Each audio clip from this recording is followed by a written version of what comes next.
तो सभी को जय हिंद दोस्तों। जैसा कि आप देख रहे हैं हमारे साथ जितेंद्र भाई साहब, इनका खुद का यूट्यूब चैनल भी है और बहुत अच्छे अच्छे टिप्स देते हैं।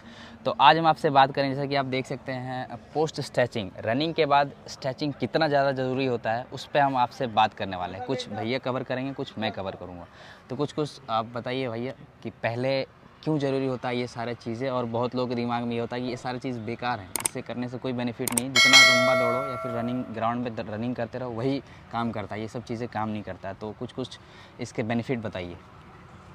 मैं आपको एक चीज़ बताता हूँ कि काफ़ी सारे लोग मैंने देखे, काफ़ी सारे एथलीट से मिला, नेशनल एथलीट जो और जो बच्चे इंटरनेशनल खेले हुए हैं, काफ़ी सारे लोगों से मिला।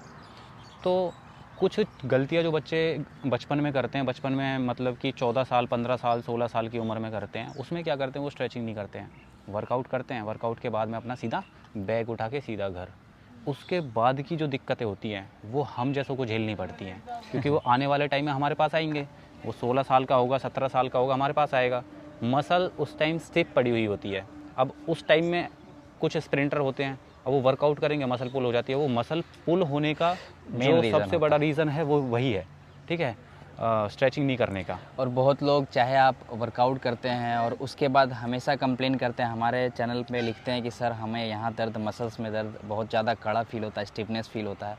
तो जब आप रनिंग के बाद आप स्ट्रेचिंग एक्सरसाइज करते हैं, देख सकते हैं बच्चे कर रहे हैं, तो इन स्ट्रेचिंग एक्सरसाइज से क्या होता है कि आपका मसल्स जो हल्का लूज़ होता है, जो आपका मसल्स का लचीलापन है वो इम्प्रूव होता है और फ्लेक्सिबिलिटी आपका अच्छे से इम्प्रूव होता है, ठीक है। और कुछ इंपॉर्टेंट बेनिफिट्स और तो देखो, अभी एक चीज़ मेरे को काफ़ी अच्छी लगी, मैं अभी यहाँ पे आया तो आपके बच्चे बहुत ही अच्छे से वो कर रहे हैं। उन्होंने वार्म अप किया, वार्म अप के बाद में वर्कआउट किया, वर्कआउट फिनिश होने के बाद में बहुत अच्छे से कूल डाउन किया। अभी ये जितने भी बच्चे आप देख रहे हो, ये सारे के सारे कूल डाउन के बाद में अभी स्ट्रेचिंग कर रहे हैं, ठीक है। उसके बीच में मैंने देखा काफ़ी सारे बच्चों को कोच ने बोला कि पानी पीते रहो, पानी पीते रहो, क्योंकि इतनी ज़्यादा गर्मी पड़ रही है और बॉडी इस टाइम डिहाइड्रेट हो जाती है। तो ये एक कोच की बहुत अच्छी पहचान है। और एक गलती होता है कि अगर भैया ने ये टॉपिक छेड़ ही दिया है, तो एक गलती ये होता है कि आप मुंह खोल के दौड़ते हो और आपके दिमाग में ये धारणा रहती है कि जब तक आपका वर्कआउट कंप्लीट ना हो जाए, आप घर ना चल जाओ, तब तक आपको पानी नहीं पीना है। तो इसके बारे में कुछ बताइए कि बहुत लोगों के दिमाग में ये रहता है कि जब तक हम दौड़ रहे हैं, जब तक पूरा शरीर जान प्राण दे दिए और उसके बाद जब तक घर ना जाए तब तक हमें पानी नहीं पीना चाहिए। ये चीज़ें आप बताइए। मैं आपको एक चीज़ बताता हूँ, ठीक है। पानी कितना ज़्यादा ज़रूरी है। आप कंपटीशन, आप प्रैक्टिस के लिए आए हुए हो और प्रैक्टिस के बीच में भी आपको पानी पीना चाहिए, चाहे आप एक एक सिप करके पियो। अब उसके अंदर आप कोई भी ड्रिंक बना के भी पी सकते हो, चाहे वो नींबू पानी हो, चाहे वो आइसोटोनिक ड्रिंक हो। काफ़ी सारे कोचेज़ अपने बच्चों को बोलते हैं कि आप ग्लूकोन डी पी लो या फिर ये पी लो, ये पी लो। ये सब चीज़ों से आपकी बॉडी में क्या है, लैक्टिक एसिड बहुत ज़्यादा एक्यूमुलेट होता है और बहुत ही ज़्यादा दिक्कत आती है। तो जो नॉलेज यहाँ से मिल रही है ना, मेरे को नहीं लगता और कहीं से मिल रही होगी। और एक आपको बात बताना चाहते हैं कि जब भी आप वर्कआउट कंप्लीट करते हैं तो वर्कआउट से पहले आपको प्रॉपर, जैसे पहले आपको प्रॉपर वार्म अप, ठीक है, डायनामिक एक्सरसाइज जो है, उसके बाद स्ट्राइड लगाइए, फिर वर्कआउट कीजिए। और हर दिन आपको एक ही वर्कआउट नहीं करना। एक और धारणा रहती है कि अगर मेरा 1600 मीटर है तो बस मैं 1600 मीटर ही दौड़ूंगा, या 5 किलोमीटर तो 5 किलोमीटर लंबा ही रनिंग डेली करूंगा। तो ये चीज़ें भी दिक्कत वाली, समस्या वाली, बाद में आपको दिक्कत होती है कि आपका स्पीड एक जगह पर जाके ब्लॉक हो जाता है, फिर टाइमिंग नहीं टूटता है।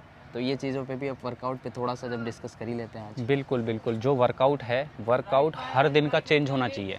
अगर मॉर्निंग में बहुत ज़्यादा हैवी हो गया है तो आप इवनिंग में इजी कर लो, क्योंकि एक हैवी वर्कआउट मतलब एक मैक्सिमम लोड देने के बाद जो हमें नेक्स्ट वर्कआउट करना है 48 आवर्स के बाद करना है, 48 घंटे के बाद करना है। बस तब तक बॉडी रिकवर नहीं हो पड़ेगा। अगर बॉडी रिकवर नहीं हो पाई, वर्कआउट ज़्यादा रोल प्ले करता है आपका रिकवरी। अगर बॉडी रिकवर ही नहीं हो पा रहा है तो फिर आप वर्कआउट कितना भी कर लो, आपको रिजल्ट देखने को नहीं मिलेगा। अभी काफ़ी सारे डिफेंस कोचेज़ और काफ़ी सारे बेवकूफ़ कोचेज़, मैं सीधा बोलता हूँ, ठीक है, बेवकूफ़ कोचेज़, मैं उसे नहीं मानता जो यहाँ पे कोच लिखाता है, ठीक है, मैं उसे मानता हूँ जो यहाँ पे कोच लिखाता है, ठीक है। काफ़ी सारे कोचेज़ ने क्या कर रखा है, किसी का 5 किलोमीटर का फिजिकल है, सुबह भी 5 भगाएंगे, अगले दिन आ गया फिर 5 भगाएंगे। अगले दिन आ गया फिर 5 भगाएंगे और बच्चों की टाइमिंग एक जगह अटक जाती है। हाँ, और बहुत लोगों का वर्कआउट ऐसा होता है कि सुबह का वर्कआउट अगर मान के चलिए 1000 के 4 रेपिटेशन है तो शाम को भी वही वर्कआउट करवाते हैं, शाम को भी सेम, सुबह भी सेम। तो ये चीज़ें नहीं होता है, कुछ कुछ क्वालिटी आपको भी थोड़ा शिक्षित होना पड़ेगा और आपको भी समझना पड़ेगा ये सारी चीज़ें। मैं आपको बार बार बोलता हूँ कि अच्छे लोगों को फॉलो करें, जो कुछ क्वालिफाइड हो या फिर नेशनल वगैरह खेले हों, कम से कम उनको आपको फॉलो करने के बाद बेसिक नॉलेज सही मिलेगा। और अगर ज़्यादा डिटेल नॉलेज चाहिए तो आप देख सकते हैं यूट्यूब पे तो भैया वगैरह हैं, हम वगैरह हैं, और ज़्यादा डिटेल तो आप फिजिकल एजुकेशन का आप एक अपना उसमें भी जा सकते हैं, उसका भी नॉलेज आप ले सकते हैं, तो ज़्यादा बेनिफिट देखने को मिलेगा। ठीक है, ठीक है भैया। तो आज हमारे भैया जो है एकेडमी आए और वर्कआउट सेशन देखें और करवाएं भी और हमारे साथ रुके भी और सारा कुछ व्यवस्था देखें, सब तो बढ़िया लगा भैया। बिल्कुल, चलो ठीक है, फिर धन्यवाद, जय Hind. do da do da do